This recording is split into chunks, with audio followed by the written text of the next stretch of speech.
자, 이제 수업하도록 합시다. 이제 법인세법 제4절에 입금하고 입금불산입까지 정리할게요. 제4절 가서, 그죠? 법인세법이에요. 입금하고 입금불산입 쪽으로 한번 가겠습니다. 오히려 이제 세법학에서는 송금하고 송금불산입보다는 이 입금하고 입금불산입 쪽이 출제가 훨씬 더 많이 이루어집니다. 세무회계 쪽에서는 이제 송금 또는 송금불산입 쪽이 뭐 접대비라든가 또 대손 충당금이라든가 기부금 한도 초과라든가 또 퇴직 관련된 이제 퇴직연금이라든가 이런 것들로 인해서 이제 굉장히 많은 세무회계 문제가 생겨나게 되는데 세법학에서는 이쪽이 훨씬 더 중요합니다. 그래서 이 부분들을 좀 잘 정리를 하시라 이렇게 말씀을 드려요. 이쪽 부분에서 이제 중요한 내용 중에 하나는 당연히 첫 번째는 여러분이 뭘 정리하셔야 돼요. 입금의 그죠? 개념 정의를 좀 하고 가셔야 됩니다. 걔를 의의다 또는 개념이다 이렇게 이제 이해할 수 있어야 되고요. 두 번째 이제 여러분이 정리할 게 뭐가 있어요. 의제 배당에 대한 부분을 좀 정리를 하고 가셔야 됩니다. 이 부분 완벽하게 좀 정리하셔야 돼. 그리고 나서 세 번째는 뭐가 있을까? 자산 수중 이익과 그죠? 또 그죠? 채무 면제 이익에 대한 것이 법인세법의 처리 방법에 대해 정리하셔야 됩니다. 또 이제 중요한 내용이 있다면 두 번이나 출제가 됐죠. 특정 법인의 것이 특정 법인에 뭐 있어요? 채무의 뭐로 인한 그죠? 출자 전환으로 인한 것이 출자 전환으로 인한 채무 면제 이익에 대한 것이 채무 면제 이익에 대한 것이 과세 이연제 등과 존재를 하게 됩니다. 여기까지 이제 여러분들이 정리하시면 될 거예요. 그리고 이제 이중과 조정을 위해 정리할 부분은 뭐가 있다? 그죠? 수입배당금에 대한 것이 입금불산입 제도가 존재를 하게 됩니다. 그래서 이 부분들을 이제 여러분들이 정비를 좀 해 놓으시면 좋을 것 같다 이런 생각이 좀 들어요. 그래서 이 5개가 이제 커다란 주제가 된다 이런 생각을 하면서 여러분들이 좀 공부를 해 나가시기를 바랍니다. 무슨 말씀인지 이해할 수 있겠지. 자, 문제 1번은 그죠? 여러분들한테 이제 제가 풀어드리지 않겠습니다. 자, 문제 1번은 그죠? 자, 여러분들이 이제 세무회계에서 문제가 출제될 부분입니다. 오케이? 그래서 이 부분은 2011년도에 출제가 됐지만 혹시 안 보는 게 오히려 낫습니다. 그래서 이거를 가지고 문제를 풀지는 않겠습니다. 여러분들이 이제 케이스별로 한 번씩 좀 정리를 하시고요. 오히려 이제 좋은 문제는 이제 문제 2번이 됩니다. 문제 2번이 입금하고 입금불산입에 대한 내용을 전체적으로 이제 정리를 좀 해놓은 내용입니다. 자, 우리가 이제 사례를 보면서 여러분들이 이제 읽어보시면 그죠? 한번 가볼까요? 법인세법상 다음 사례를 읽고 물음에 답하세요. 아래 물음은 각각 독립적이다. 30조이라고 나왔어요. 자, 갑주식회사는 발행주식 총수는 만주랍니다. 1주의 액면금액은 10,000원입니다. 그리고 2010년에 이제 설립이 됐고요. 그 후 자본금, 주식수, 주주의 변동은 없답니다. 혹시 자, 갑주식회사의 주주는 A라는 개인, B라는 법인, C라는 개인 3명이 존재를 한다는 겁니다. 그러면 이제 갑법인이라는 게 존재를 하게 될 거고요. 또는 갑주식회사라고 이야기할 수도 있겠죠. 여기에 이제 주주 구성이 어떻게 되어 있다는 거예요. 주주 구성 역시 자 이렇게 A 역시 또 B, C가 이렇게 존재를 하고요. A는 개인이고 그죠? B는 법인이고 그죠? C는 개인이다 이렇게 이제 정리가 좀 돼 있네요. 그래서 A, B, C에 대해서 이제 여러분들이 이 부분들을 정비를 좀 하시면 될 거. A, B, C 이렇게 정리를 좀 하시고요. 지분율은 얼마다? 30%다. 또 30%다. 또 40%다. 이렇게 이제 자료 요약을 해 나가시기를 바랍니다. 혹시 보유하고 있답니다. 최근 회사는 영업 포항으로 인해서 이익이 누적되어 있으며 이를 해소하고자 2018년 3월 언제 25일에 주주총회결로 금전 등을 배당함과 동시에 총 2,000주의 자유식을 주주에게 균등한 조건으로 주당 10,000원의 가격으로 취득하기로 했고 그로부터 1개월 후인 4월 25일에 자유식을 시가 10,000원으로 취득을 했답니다. 그리고 그 후에 갑주식회사는 2019년 3월 24일로 A와 B로부터 각각 500주의 주식을 취득한 후 시가 11,000원의 자유식을 8,000원에 소각을 했답니다. 그리고 자기 소각 이익을 자본금의 내용에 전입했답니다. 이 자료들은 실제로는 이제 여기에 대해서 그지 사례를 보여준 것 뿐이에요. 그래서 여러분이 여기서 그지 문제에서 그지 실제로 문제가 돼서 뭔가를 따져야 될 만한 사례 판단 내용은 없어요. 그래서 문제 2번은 단순한 이론형 문제다 이렇게 가시면서 정비를 좀 하세요. 물음 1로 가서 이제 여러분하고 정비를 한다면 자기식기 취득과 처분에 대해서 법인세법 규정을 설명하라 이렇게 정리를 했네요. 그럼 위에서 말하지 않을게요. 그죠? 자기식의 그죠? 취득에 대해서 그것이 법인세법의 처리 방법에 대해서 여러분들이 좀 정리를 하시기를 바랍니다. 그럼 법인세법에서 바라보는 자격식의 본질은 뭐예요? 자, 얘는 뭐다? 다른 유가증권과 동일한 것으로 봅니다. 오케이? 그래서 유가증권의 속성을 가진 것으로 판단하게 됩니다. 그러면 자격식 취득 시에는 취득 시에는 어떠한 문제가 과세 문제로 생겨날 것인가? 당연히 뭐가 됩니까? 유가증권의 취득 문제이기 때문에 과세 문제는 당연히 뭐하지 않는다. 그치?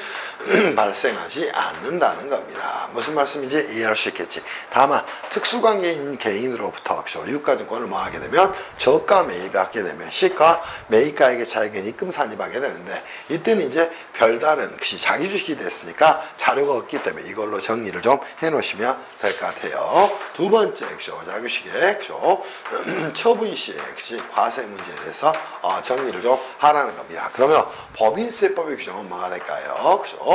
처분하는 주식에 자기 주식에 처분하는 자기 주식에 뭐는 처분가액은 양도가액은 뭐가 되는 것이고 입금이 되는 것이고 자 처분하는 자기 주식에 양도가액에 대응하는 장부가액은 뭐가 되는 것이다.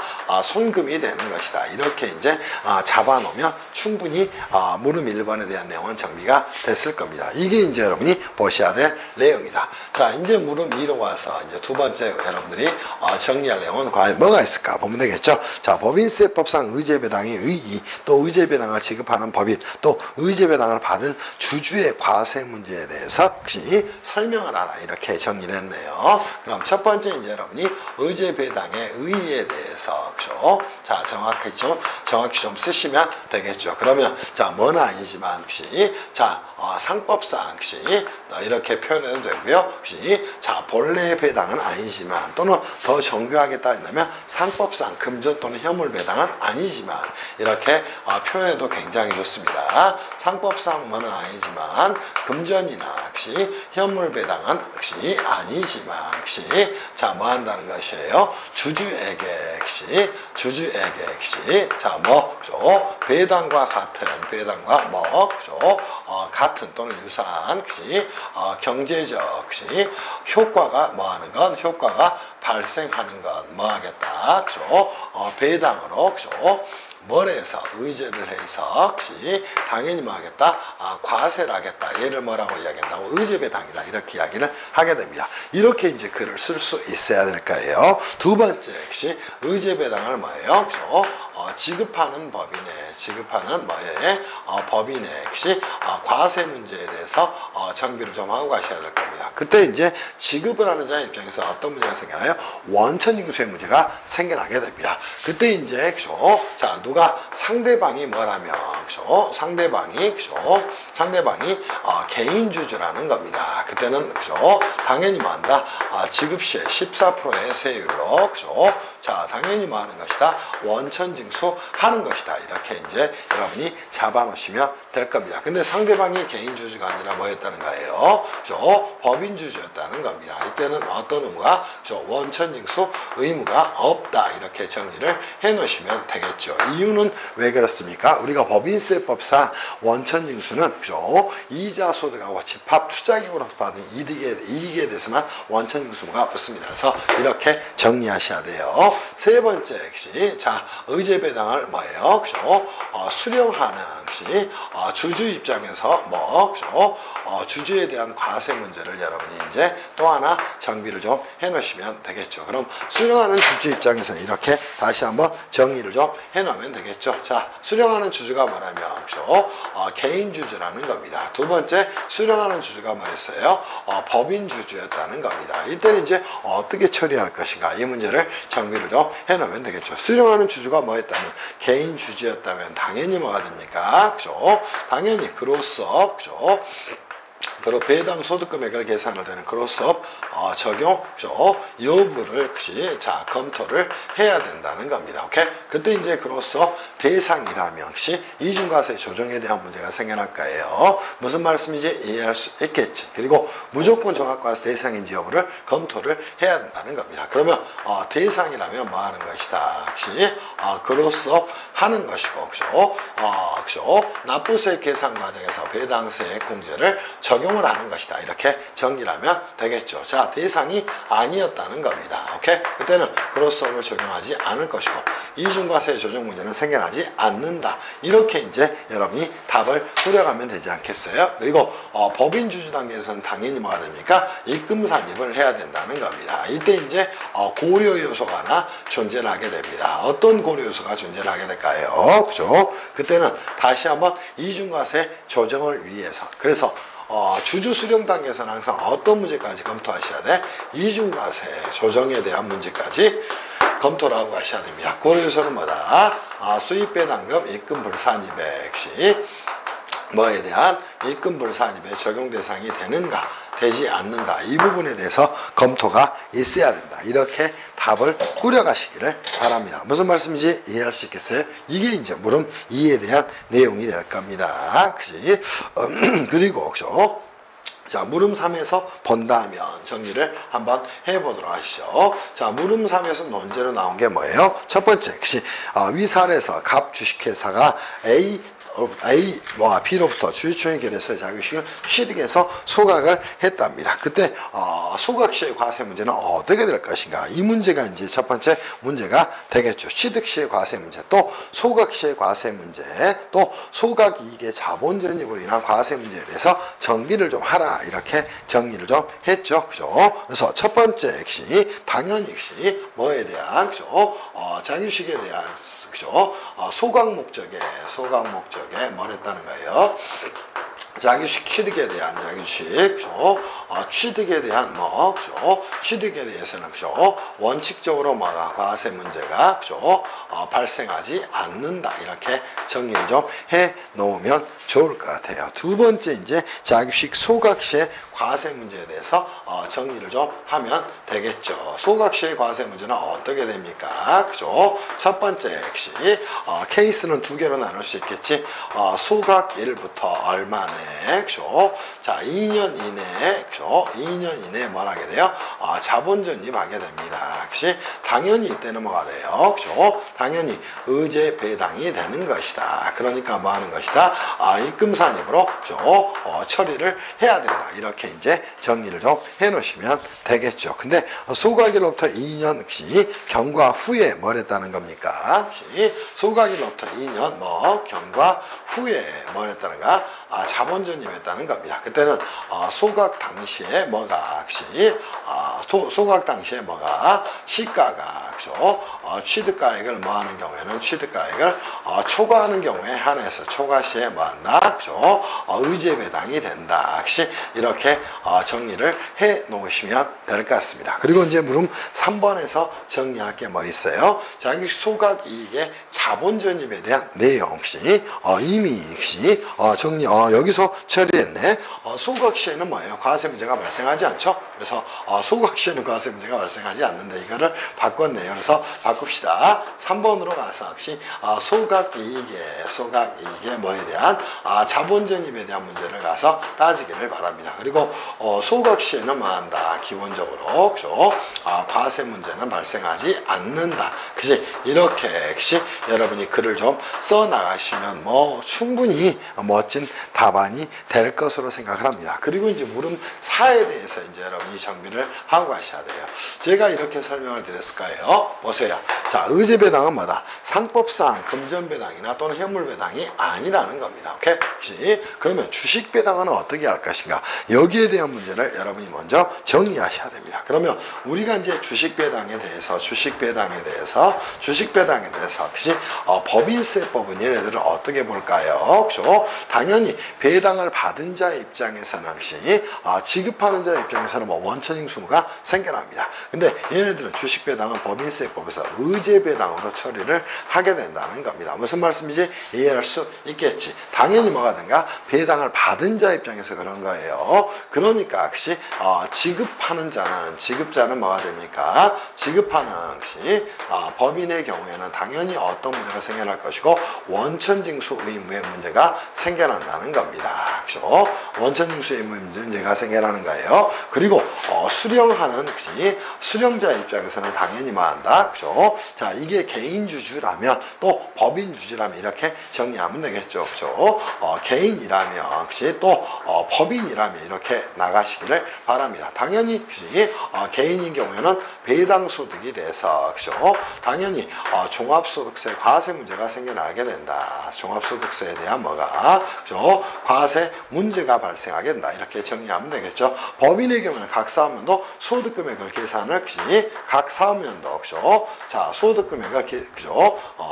각 사업면도 소득금액을 구성을 하게 될 겁니다. 그러니까 이때는 뭐한다?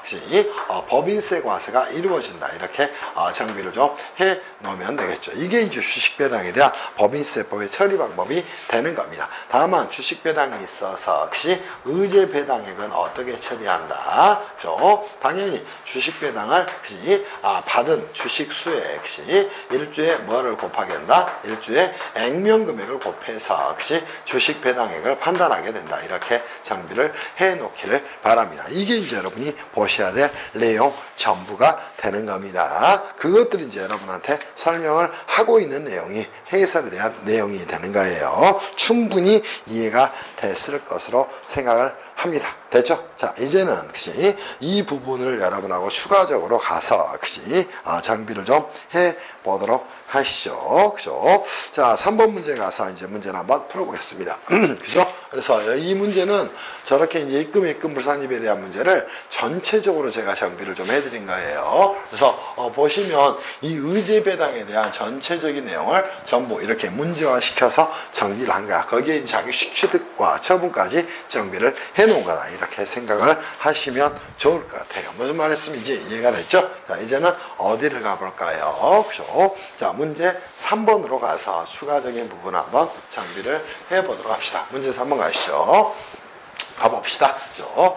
자, 입금 불산입에서 방금 체크해드린 부분을 먼저 정비를 한 다음에 여러분이 글을 어떻게 쓸 것인가 또 그죠? 거기에 대해서 지배를 하고 있는가 못하고 있는가 그런 생각하면서 공부하셔야 돼. 그래서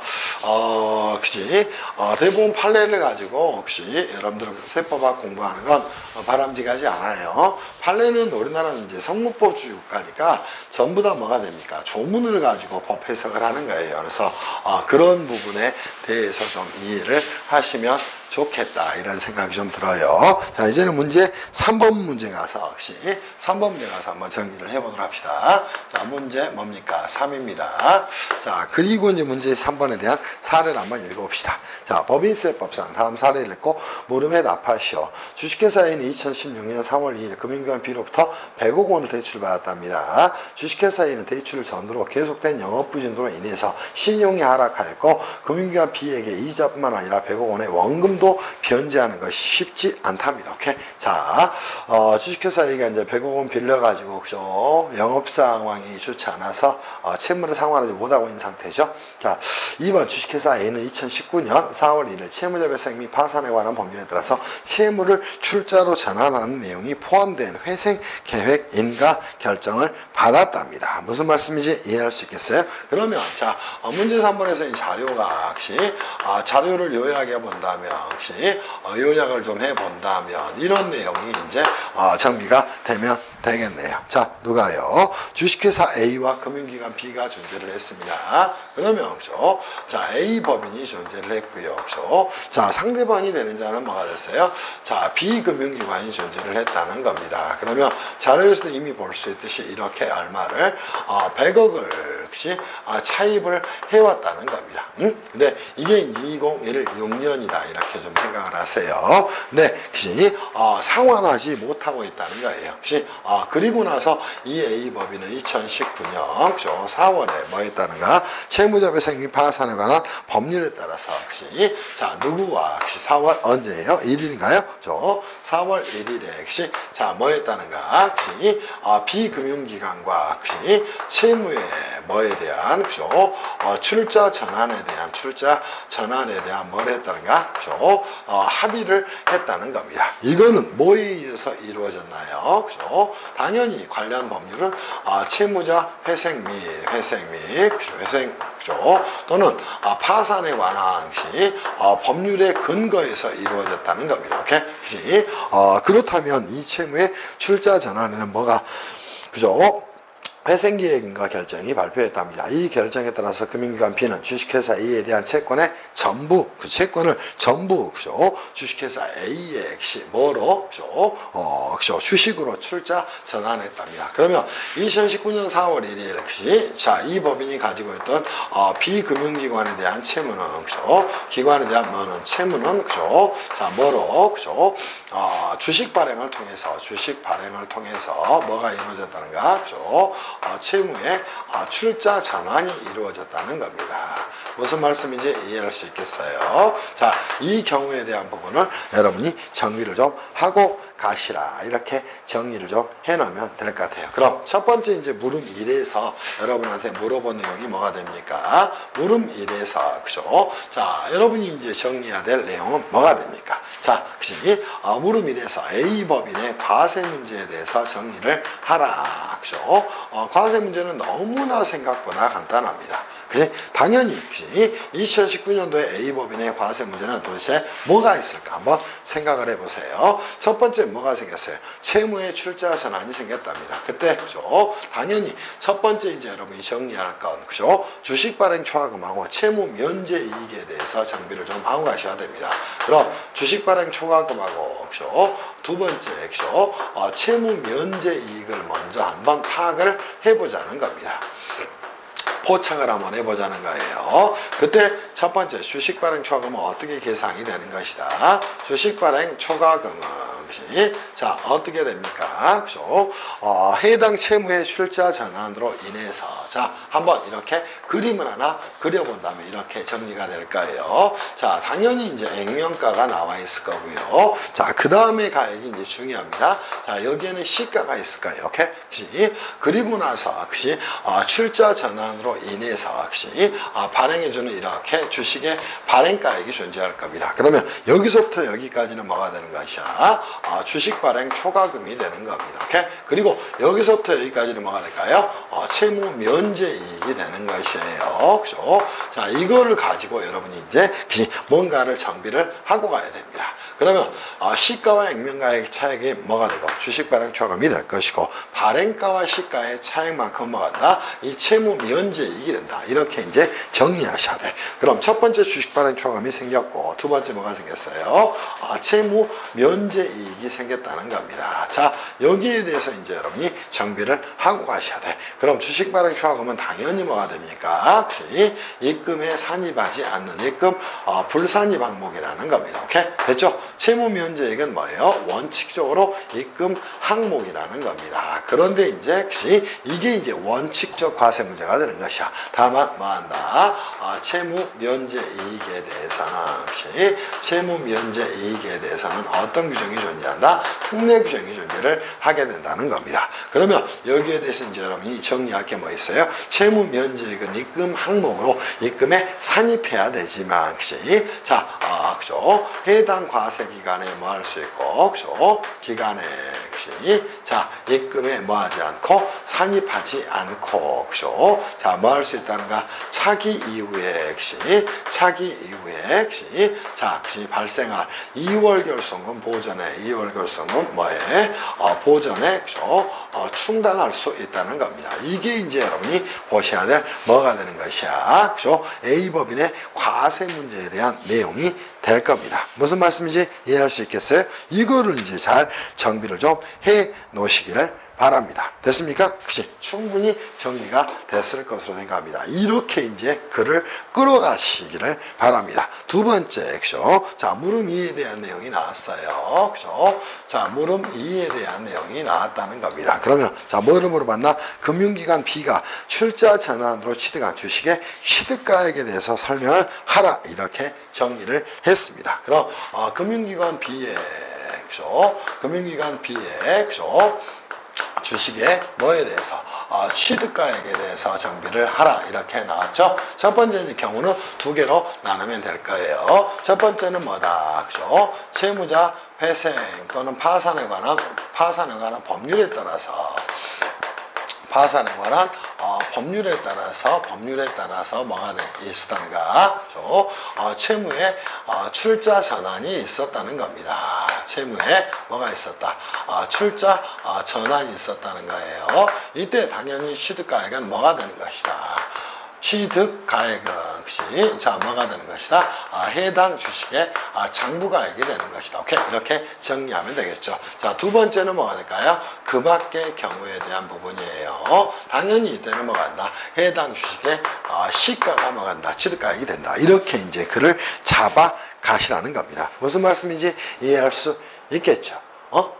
이렇게 이제 정비를 하셔야 돼. 그리고 이제 세 번째 문제는 뭐가 됐나요? 자, 만일 금융기관 B가 출자 전환하지 않고 주식회사 A와 합의해서 대출 채권의 채권가액을 조정을 했다는 겁니다. 무슨 말씀인지 이해할 수 있겠어요? 그죠? 그때에 조정하는 경우 또 그 조정 이후에도 결국 대출 채권을 변제하지 못한 경우 과세 문제에 대해서 정리를 좀 하라. 이렇게 정비를 좀 해. 그죠? 물음에서 물어봤죠. 그럼 물음, 그죠? 3에서 물어본 건 첫 번째가 뭐가 됩니까? 그죠? 이제, 뭘 하지 않고, 채무를 출자 전환하지 않고, 그죠? 자, 금융기관 B가, A 법인과 뭘 해서, 그죠? 합의해서, 그죠? 합의로, 그죠? 자, 뭐 했다는가? 채권 가격을 뭐 했다는 거예요? 조정을 했다는 겁니다. 그치? 자, 이때는 이제, 가액을 조정하는 경우, 어떠한 문제가 생겨날 것인가? 첫 번째 원칙적 처리 방법에 대한 내용을 정리를 좀 하시면 되겠죠. 원칙은 뭐다? 불가피한 사유로 뭐가 일어났다는가? 조정이 일어났다는 겁니다. 그때는 어떻게 처리한다? 대손금으로 뭐 할 수 있다는가? 송금 산입을 할 수 있다는 겁니다. 무슨 말씀인지 이해할 수 있겠어요? 다만 불가피한 사유가 아니었다는 겁니다. 오케이? 자, 예외적으로, 그죠? 자, 뭘 했다는 거예요? 임의로, 그죠? 자, 뭘 했다는가? 조정을 했다는 겁니다. 그러면 상대방에 대해서 뭐 한 것이야? 그죠? 기부금이 되겠죠. 그래서, 그때는 비지정 기부금이 돼서 뭐 한다? 그죠? 손금에 산입하지 않는다. 이게 이제 핵심적인 답이 되는 겁니다. 이렇게 잡아가셔야 되겠죠. 그죠? 조정 이후에도 대출 채권을 대출 채권이 변제받지 못했다. 그치? 두 번째, 뭐 이후에도, 조정 이후에도 뭘 했어요? 그죠? 대출 채권을 회수하지 못했답니다. 회수하지 못했어요. 이때도 이제 경우의 수는 여러분이 이제 두 개의 사유로 나눠야 되겠죠. 첫 번째 뭐가 그죠? 회수 불능 채권이 된 경우에 대한 부분입니다. 그치? 회수 불능이 된 경우에 대한 부분입니다. 그치? 그때도 두 개의 경우의 수로 나눠야 되겠죠. 법적으로 채권이 소멸해서 회수 불능이 된 경우에는 뭐 한다? 대손금으로 송금 산입한다. 이렇게 여러분이 잡아 놓으시기를 바랍니다. 그러나 법적으로 채권이 소멸하지 않고요. 채권의 회수 불능에 대한 회계적 인식이 있는 경우에는 뭐를 결산 조정을 통해서 뭐 하는 것이다. 대손금을 송금 산입할 수 있다. 산입 가능하다. 이렇게 이제 정비를 해 놓으셔야 됩니다. 그지? 그리고 회수 불능 사항이 아니라는 거예요. 그죠? 회수 불능 사항이 아니라는 겁니다. 이때는 당연히 대출 채권에 대해서 역시 첫 번째 이제 특수관계가 있는 경우와 특수관계가 없는 경우로 나누면 되겠죠. 그죠?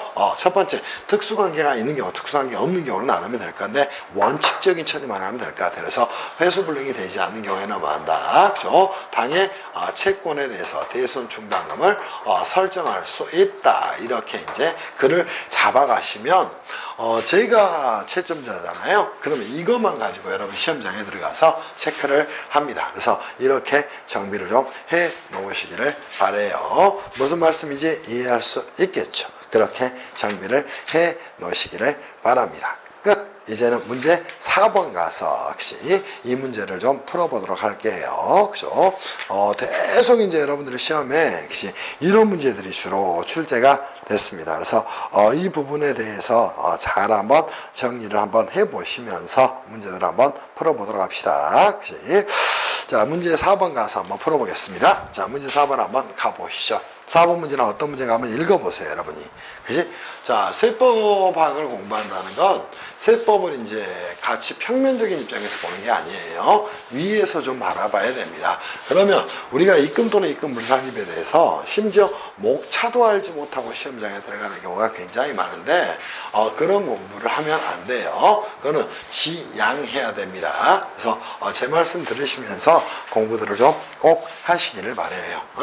그렇게 해가셔야 됩니다. 자, 이제 우리가 이제 한번 가서 한번 정비를 좀 추가적으로 해보도록 합시다. 4번 문제 가서 이제 한번 정리를 해보기를 바랍니다. 자, 문제 4번 한번 가봅시다. 문제 4번입니다.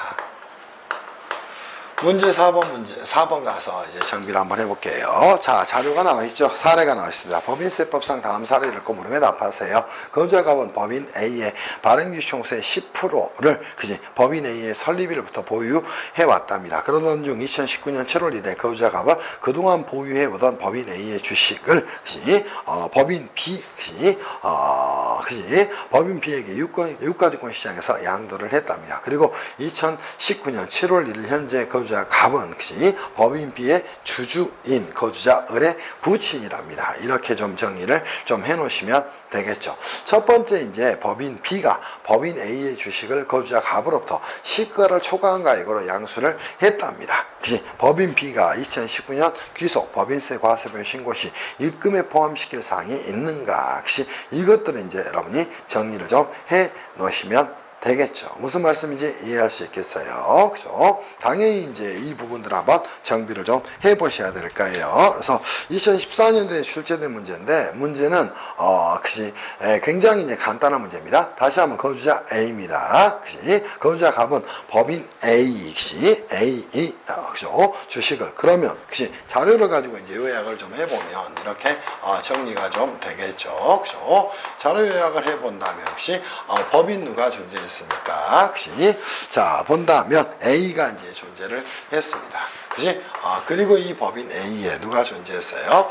거주자, 갑이라는 자가 이제 존재를 한 상태가 되네요. 그죠? 그리고 발행주식 총수의 10%의 지분을 가지고 있는 자가 됩니다.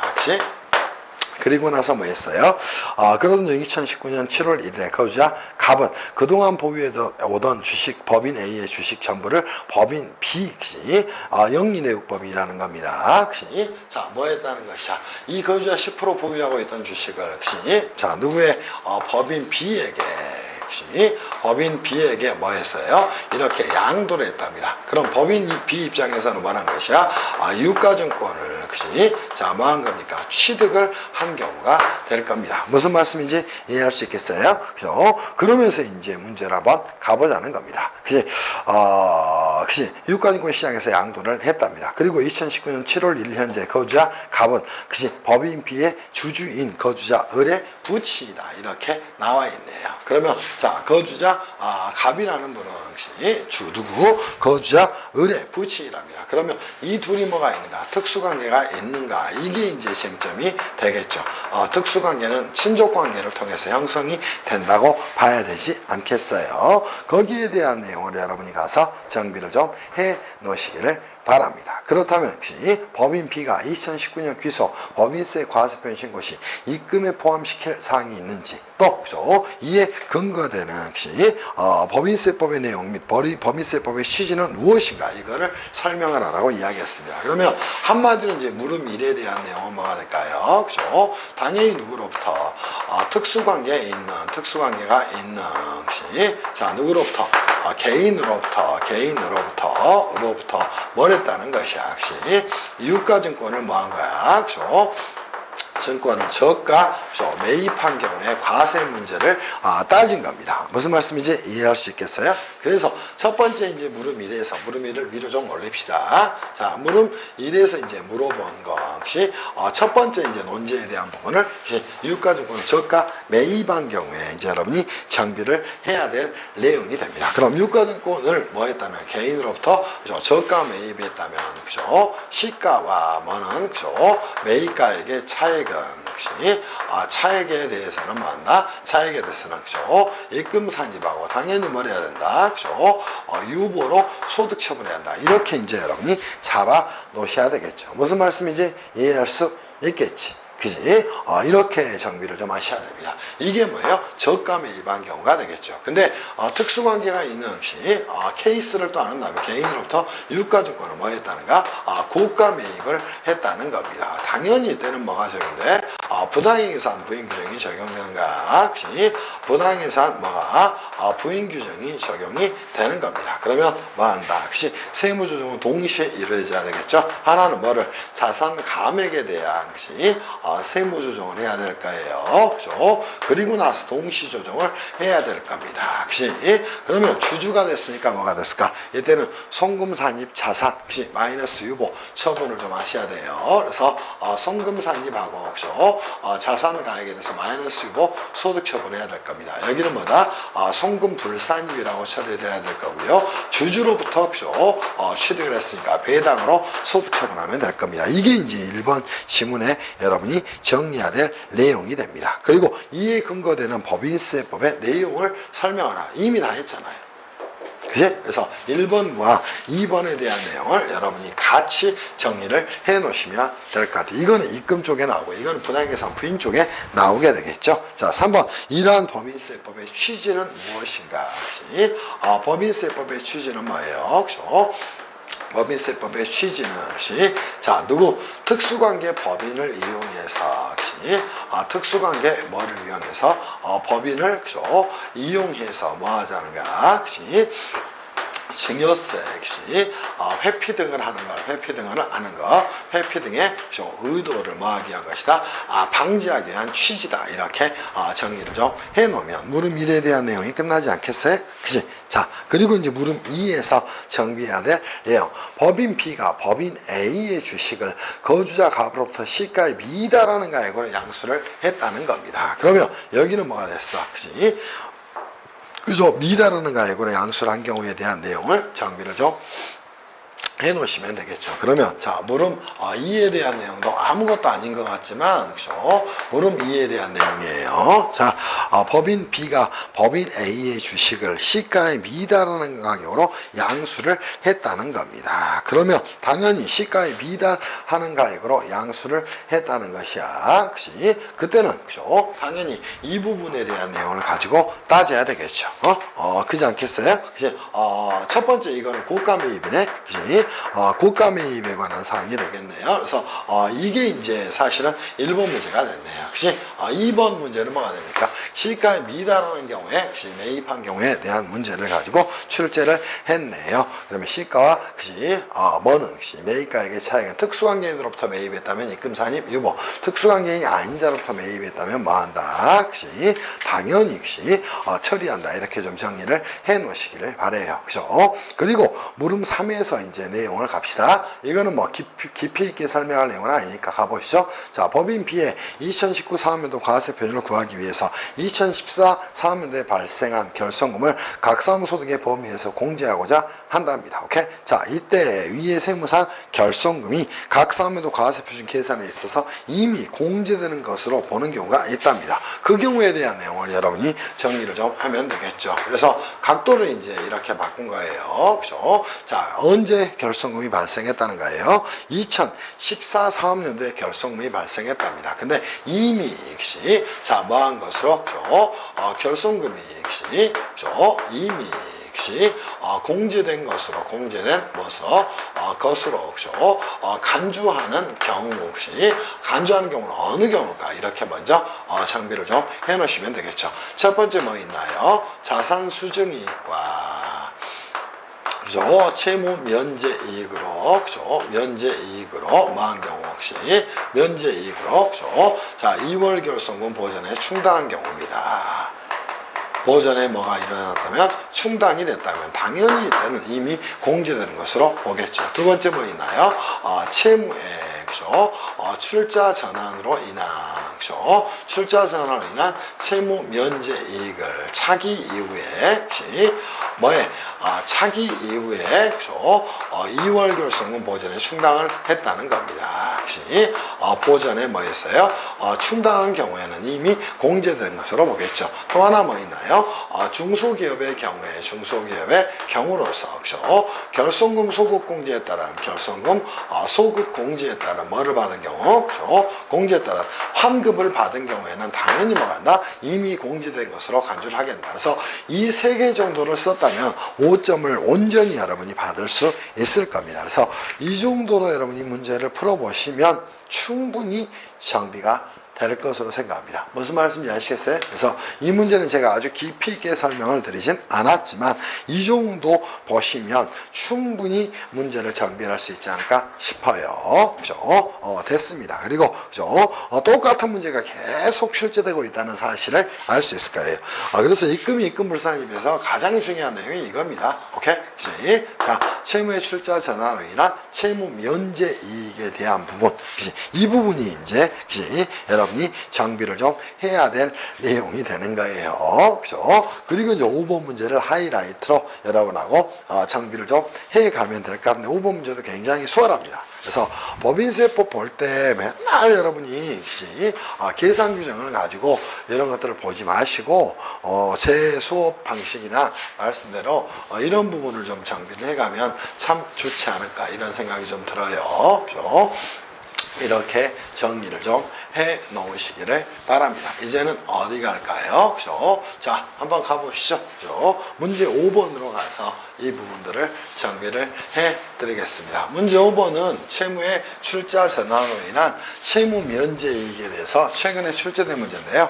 요즘 이제 기업의 구조조정이 좀 대한민국 경제계의 화두에서 조금 밀려나다 보니까 한 3, 4년 정도 출제가 되질 않았습니다. 근데 다시 꺼낼 수 있는 주제니까 꼭 정비해 놓으세요. 그죠? 그러면서 문제 5번으로 가서 여러분하고 정비를 추가적으로 좀 해드리겠습니다. 자, 한번 보시죠. 자, 법인세법상 다음 사례를 읽고 물음에 답하세요. 이렇게 나왔네요. 자, 발행주식총수가 100주입니다. 자, 주당 액면가액은 2억 원이랍니다. 주당 발행가액은 3억 원입니다. 자본금이 얼마입니까? 200원이랍니다. 그러면 여러분이 문제부에서 이렇게 자료 요약을 하시면 되겠네요. 자료 요약을 해본다면 자, 첫 번째 이제 여러분이 가야 될 게 이 회사의 발행주식총수는 100주인데 자, 보세요. 자, 자본금은 기본적으로 얼마라는 거예요. 그죠? 100주 곱하기 1주의 액면가가 얼마입니까? 그치? 자, 액면가가 2억 원이니까 자본금은 200억 원이다. 그치? 이렇게 이제 정비를 해 놓으시면 되겠죠. 그죠? 그리고 주식 발행 초과금은 얼마가 될까요? 그죠? 주식 발행 초과금은 당연히 얼마가 됩니까? 그죠? 100주 곱하기 얼마? 3억 마이너스 2억. 그치? 이렇게 정리하면 얼마가 됐어요? 100억이 됐네요. 오케이? 그럼 자본금은 얼마? 그치? 200억, 그치? 또 주식 발행 초과금은 얼마? 300억이라는 사실이 자료에서 나와 있네요. 가봅시다. A는 2014년도에 주식 발행 액면 초과액 전부 자본 전입에서 무상주를 교부했다면 당연히 의제 배당이 되질 않겠죠. 그러나 자본 전입 당시에 상법상 자기주식 취득이 제한돼서 A가 보유한 자기주식에 대한 신주를 A에게 무상 교부하지 못했답니다. 무슨 말씀인지 이해할 수 있겠어요. 그죠? 그러니까 혹시 초과 배정을 받았을 수 있겠죠. 그러면 이 주식 발행 초과금액이 자 뭐가 일어났다냐? 2014년도에 역시 자 뭐가 일어났고 자본 전입이 일어났고요. 그죠? 자, 이 자본 전입으로 인해서 역시 회사는 뭐 했다는가? 그죠? 배정을 받지 못했다는 겁니다. 오케이? 그러니까 회사가 보유하는 자기 주식에 대해서는 배정을 받지 못했다는 거예요. 그러면서 다른 주주에게 뭐가 일어났다는가? 오케이? 추가 배정이 일어났다는 겁니다. 그러면 당연히 이 지분 비율 증가분은 의제 배당이 됐겠지. 다른 주주에. 그런 것들을 가지고 여러분이 정비하셔야 돼. 그치? 그렇게 가도록 합시다. 그치? 따라서 거주자인 다른 주주들이 자기 주식 지분에 대해서 무상으로 교부될 신주에 해당하는 만큼의 주식을 초과 배정을 받았답니다. 여기까지가 이제 여러분이 정비해야 될 내용이네. 초과 배정으로 인해서 지분 비율이 증가한 부분이 있을 거예요. 증가한 부분은 뭐가 된다? 당연히 배당으로 간주하게 됩니다. 이걸 이제 의제 배당이다. 이렇게 잡아 놓으시면 될 겁니다. 이게 첫 번째 자료 요약이 될 겁니다. 됐어요? 그지? 그러면서 이제 여러분하고 문제에 대한 물음이 하나가 나와 있네. 물음 2로 갑시다. 그 후 A는 주식회사 B로부터 200억 원을 대출을 받았답니다. 계속된 실적 부진으로 재무상황이 악화됐답니다. 그지? 그러던 중 2019년에 B는 A에게 A에 대한 채권 전부 A 주식 시가 얼마가 돼요? 3억 원입니다. 주당 발행가액 5억 원으로 출자 전환을 했답니다. 그지? 이때 출자 전환 채무 면제액의 일부를 현재까지 공제되지 않은 것이 언제 2005년 사업연도 발생 2월 결손 보전에 충당을 했다는 겁니다. 이거는 이제 10년이 넘었으니까 2월 결손 보전에 충당하면 안 되겠죠. 그렇게 정비하셔야 돼요. 그럼 두 번째 자료에서 이제 여러분이 정비할 게 있다면 뭐가 있을까요? 그죠? 자, 뭐를 채무를 출자 전환하면서 자, 한번 고민해 보셔야 됩니다. 200억 원의 채무를 출자 전환했습니다. 그러면서 주당 발행가액은 얼마로 했어요? 5억 원으로 했다는 거예요. 그러면 자, 자료 첫 번째 여기서는 뭐가 됩니까? 사례 1에 대한 자료가 될 거예요. 그죠? 첫 번째 사례에 대한 자료일 수도 있고 사례 두 번째에 대한 내용을 혹시 정비를 좀 한다면 뭐 했어요? 자, 200억 원을 혹시 자, 채무를 부담을 하고 있습니다. 이거를 뭐 했어요? 그죠? 출자 전환을 했다는 겁니다. 이때 이제 문제가 나는 게 뭐가 됐을까? 출자 전환 시 역시 1주당 뭐가 발행가액이 얼마가 됐다는 거예요. 그죠? 당연히 5억 원이 됐다는 겁니다. 그러면 여기서 이제 그죠? 주식수를 계산하면 얼마가 됐을까? 주식수는 200억 나누기 역시 자 5억 원이 됐으니까 역시 얼마가 됐어? 40주가 됐겠죠? 그죠? 그리고 이제 나머지를 정비를 좀 해 놓으면 되겠네. 여기서 이제 당연히 역시 자 채무의 출자 전환으로 인해서 그죠? 채무의 출자 전환으로 인해서 여러분이 이제 따질 게 뭐 있나요? 자본금은 얼마가 됐을까? 역시 자본금은 40주 곱하기 역시 1주당 가액이 2억 원이 됐으니까 80억 원이 됐겠네. 자, 그리고 주식 발행 초과금은 얼마가 됐을까요? 그죠? 초과금은 역시 여러분이 이미 보시듯이 40주 곱하기 얼마가 됐어? 1억 원이 됐겠네. 그럼 얼마? 40억 원이 됐겠네. 그리고 마지막으로 이제 채무 면제 이익을 정비를 좀 해놓으면 되겠네요. 200억 마이너스 120억이 됐으니까 80억 원이 채무 면제이익이 되지 않았을까요? 이렇게 이제 보여집니다. 그거를 가지고 문제를 풀어보면 너무도 간단하게 정비할 수 있는 내용 아니에요? 그래서 사실상 이 문제도 이 자료 요약에서 모든 게 끝나버린 거예요. 그렇다면 이제 문제를 한번 풀어봅시다. 자, 물음 1에 가서 정비를 좀 해보시죠. 이미 자료에서 끝난 것이야. 자, 보시죠. 위사례에서 법인세법상 A가 자본 전입한 주식 발행 액면 초과액을 계상을 하라 이렇게 이야기를 했어요. 그럼 주식 발행 액면 초과액 이미 계상이 돼 있잖아요. 그지? 첫 번째 사례 이래서 물어본 거야. 그러면 주식 발행 초과액은 이미 나와 있으니까 그치? 초과액은 얼마가 된다? 100억 원이 된다. 이렇게 정리를 좀 해 놓으면 되겠죠? 두 번째 어떤 문제를 물어봤나요? 주식 발행 초과액이 초과액 입금 산입되는지 여부를 정리하라 이렇게 물어봤어요. 그래서 당연히 주식 발행 초과액은 당연히 뭐다? 법인세법상 자본 충실화 목적에서 혹시 입금에 산입하지 않는다 이렇게 정리하면 되겠죠. 그리고 이제 세 번째 정리할 내용이 뭐 있나요? 그죠? 자, 주식 발행 초과액을 자본 전입함으로써 의제 배당이 발생하는지 여부에 대해서 정리하라고 이야기했습니다. 이거 정리 그대로 가져가서 다 풀어버리면 되겠죠. 3번에 대한 내용은 이걸로 끝납니다. 자, 주식 발행 초과액을 자본 전입하는 경우에는 원칙적으로 의제 배당으로 보질 않는다는 겁니다. 오케이? 다만 회사 보유 자기주식에 대해서 혹시 회사가 배정받지 못하고 다른 주주가 추가 배정받음으로써 지분 비율이 증가하는 부분을 뭐로 본다? 의제 배당으로 본다. 이게 이제 1번 내용의 전부입니다. 자, 물음 2에 대한 부분 들어가서 정비를 한번 해보세요. 그죠? 물음 2로 가서 정비를 해본다면 위 사례에서 B의 출자 전환으로 A에게 발행한 주식 발행 액면 초과액과 채무 면제액을 계산하라. 자, 보세요. 그러면 첫 번째, 이 내용이 답 아니에요? 끝. 오케이. 자, 두 번째, 2월 결손금 보전에 충당한 채무 면제액이 입금에 산입되는지 여부에 대해서 혹시 정리를 하라고 이야기를 했습니다. 그러면 당연히 채무 면제이익을 그치? 자, 뭐한 경우에 2월 결손금 보전에 충당한 경우에는 보전에 뭐한 경우에는 충당한 경우에는 그치? 입금에 뭐하지 않는다? 산입하지 않는다. 이게 이제 여러분이 보셔야 될 내용 끝이 되겠죠. 3번 가서 정비를 한번 해봐요. 그죠? 2월 결손의 공제 시한이 존재함에도 불구하고 A가 그치? 채무 면제이익의 일부를 2005년 4학년도에 발생한 2월 결손 보전에 충당한 것이 적법한지 여부에 대해서 정리했습니다. 자, 다시 한번 채무 면제이익으로 그죠? 그죠? 자, 2월 결손금 보전에 그죠?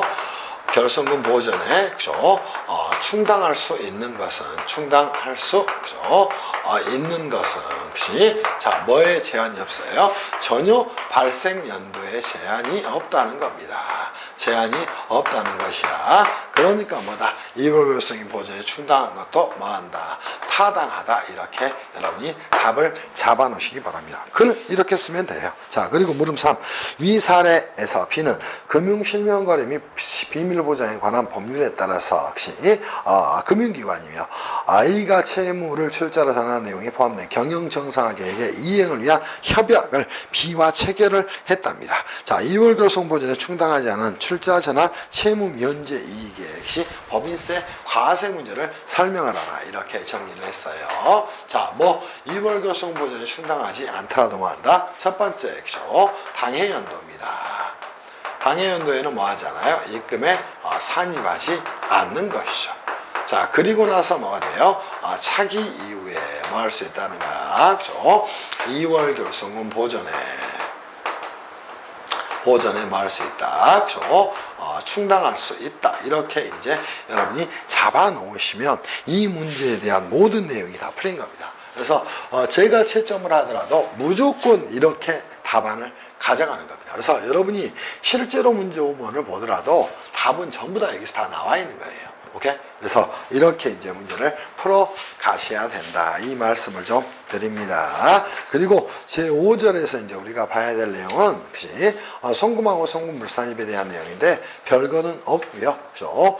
그 다음에 이제 봐야 될 내용이, 부당예산 부인 규정입니다. 부당예산 부인 규정은, 출제가 가끔 종종 자주 이루어지죠. 그래서 부당예산 부인은 법인세법에서 원바따 출제 포인트입니다. 그래서 그 부분들까지 같이 한번 정비를 좀 해보도록 할 거예요. 잠시 쉬었다가요. 송금 또는 송금불산입으로 가서 정비를 좀 하고 부당예산 부인으로 가보겠습니다. 쉬었다 할게요.